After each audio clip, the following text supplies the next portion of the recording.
Chapter 3. A Caucus-race and a Long Tail. They were indeed a queer-looking party that assembled on the bank, the birds with draggled feathers, the animals with their fur clinging close to them, and all dripping wet, cross, and uncomfortable. The first question, of course, was how to get dry again. They had a consultation about this, and after a few minutes it seemed quite natural to Alice to find herself talking familiarly with them, as if she had known them all her life.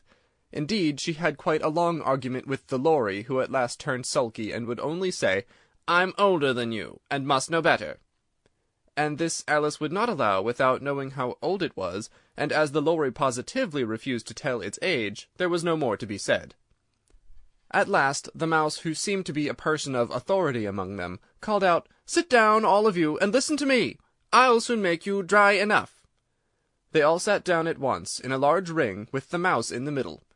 Alice kept her eyes anxiously fixed on it, for she felt sure she would catch a bad cold if she did not get dry very soon. "Ahem!" said the mouse with an important air. "Are you all ready? This is the driest thing I know. Silence all round, if you please. William the Conqueror, whose cause was favoured by the Pope, was soon submitted to by the English, who wanted leaders, and had been of late much accustomed to usurpation and conquest.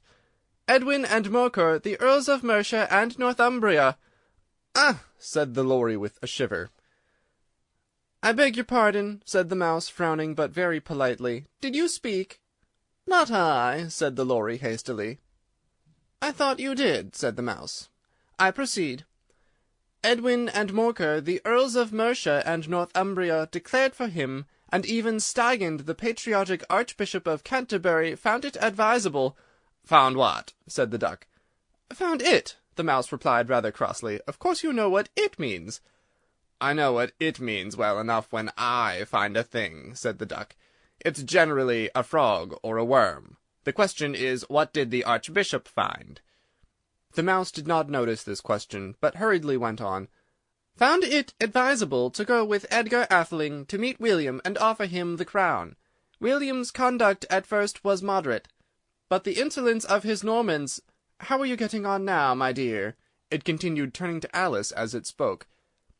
"As wet as ever," said Alice in a melancholy tone. "Doesn't seem to dry me at all." "In that case," said the dodo solemnly, rising to its feet, "I move that the meeting adjourn for the immediate adoption of more energetic remedies." "Speak English," said the eaglet. "I don't know the meaning of half those long words, and what's more, I don't believe you do either." And the eaglet bent down its head to hide a smile. Some of the other birds tittered audibly. "What I was going to say," said the dodo in an offended tone, "was that the best thing to get us dry would be a caucus-race." "What is a caucus-race?" said Alice, not that she much wanted to know, but the dodo had paused as if it thought that somebody ought to speak, and no one else seemed inclined to say anything. "Why," said the dodo, "the best way to explain it is to do it. And as you might like to try the thing yourself some winter day, I will tell you how the dodo managed it. First it marked out a race-course in a sort of circle. The exact shape doesn't matter, it said. And then all the party were placed along the course here and there. There was no 1, 2, 3, and away, but they began running when they liked, and left off when they liked, so that it was not easy to know when the race was over. However, when they had been running half an hour or so, and were quite dry again, the dodo suddenly called, 'The race is over!' and they all crowded round it, panting and asking, 'But who has won?' This question the dodo could not answer without a great deal of thought, and it stood for a long time with one finger pressed upon its forehead, the position in which you usually see Shakespeare in the pictures of him, while the rest waited in silence. At last the dodo said, 'Everybody has won, and all must have prizes.' "'But who is to give the prizes?' quite a chorus of voices asked. "'Why, she, of course,' said the dodo, pointing to Alice with one finger, and the whole party at once crowded round her, calling out in a confused way, 'Prizes! Prizes!' Alice had no idea what to do, and in despair she put her hand in her pocket and pulled out a box of comfits. Luckily the salt water had not got into it, and handed them round as prizes. There was exactly 1 piece all round. "But she must have a prize herself, you know," said the Mouse. "Of course," the Dodo replied very gravely. "What else have you got in your pocket?" it went on, turning to Alice. "Only a thimble," said Alice sadly. "Hand it over here," said the Dodo.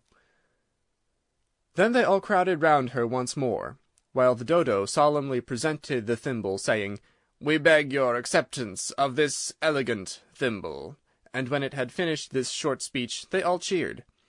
Alice thought the whole thing very absurd, but they all looked so grave that she did not dare to laugh, and as she could not think of anything to say, she simply bowed and took the thimble, looking as solemn as she could. The next thing was to eat the comfit. This caused some noise and confusion, as the large birds complained that they could not taste theirs, and the small ones choked and had to be patted on the back. However, it was over at last, and they sat down again in a ring, and begged the Mouse to tell them something more. "You promised to tell me your history, you know," said Alice, "and why it is you hate C and D," she added in a whisper, half afraid that it would be offended again. "Mine is a long and sad tale," said the Mouse, turning to Alice and sighing. "It is a long tale, certainly," said Alice, looking down with wonder at the Mouse's tail. "But why do you call it sad?" And she kept on puzzling about it while the Mouse was speaking, so that her idea of the tale was something like this. "Fury said to a mouse that he met in the house, 'Let us both go to law. I will prosecute you.' 'Come, I'll take no denial, we must have the trial, for really this morning I've nothing to do.' Said the Mouse to the Cur, 'Such a trial, dear sir, with no jury or judge, would be wasting our breath.' 'I'll be judge, I'll be jury,' said cunning old Fury. 'I'll try the whole cause, and condemn you to death.'" "You're not attending," said the Mouse to Alice severely. "What are you thinking of?" "I beg your pardon," said Alice very humbly. "You had got to the 5th bend, I think." "I had not!" cried the Mouse angrily. "A knot?" said Alice, always ready to make herself useful, and looking anxiously about her. "Oh, do let me help to undo it." "I shall do nothing of the sort," said the Mouse, getting up and walking away. "You insult me by talking such nonsense." "I didn't mean it," pleaded poor Alice, "but you're so easily offended, you know." The Mouse only growled in reply. "Please come back and finish your story," Alice called after it, and the others all joined in chorus, "Yes, please do!" But the Mouse only shook its head impatiently and walked a little quicker. "What a pity it wouldn't stay," sighed the Lory, as soon as it was quite out of sight, and an old crab took the opportunity of saying to her daughter, "Ah, my dear, let this be a lesson to you, never to lose your temper." "Hold your tongue, Ma," said the young crab a little snappishly. "You're enough to try the patience of an oyster." "I wish I had our Dinah here, I know I do," said Alice aloud, addressing nobody in particular. "She'd soon fetch it back." "And who is Dinah, if I might venture to ask the question?" said the Lory. Alice replied eagerly, for she was always ready to talk about her pet. "Dinah's our cat, and she's such a capital one for catching mice, you can't think. And oh, I wish you could see her after the birds. Why, she'll eat a little bird as soon as look at it." This speech caused a remarkable sensation among the party. Some of the birds hurried off at once. One old magpie began wrapping itself up very carefully, remarking, "I really must be getting home. The night air doesn't suit my throat." And a canary called out in a trembling voice to its children, "Come away, my dears. It's a high time you were all in bed." On various pretexts they all moved off, and Alice was soon left alone.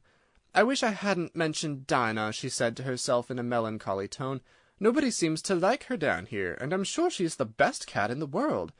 Oh, my dear Dinah, I wonder if I shall ever see you any more." And here poor Alice began to cry again, for she felt very lonely and low-spirited. In a little while, however, she again heard a little pattering of footsteps in the distance, and she looked up eagerly, half hoping that the Mouse had changed his mind, and was coming back to finish his story. Chapter 3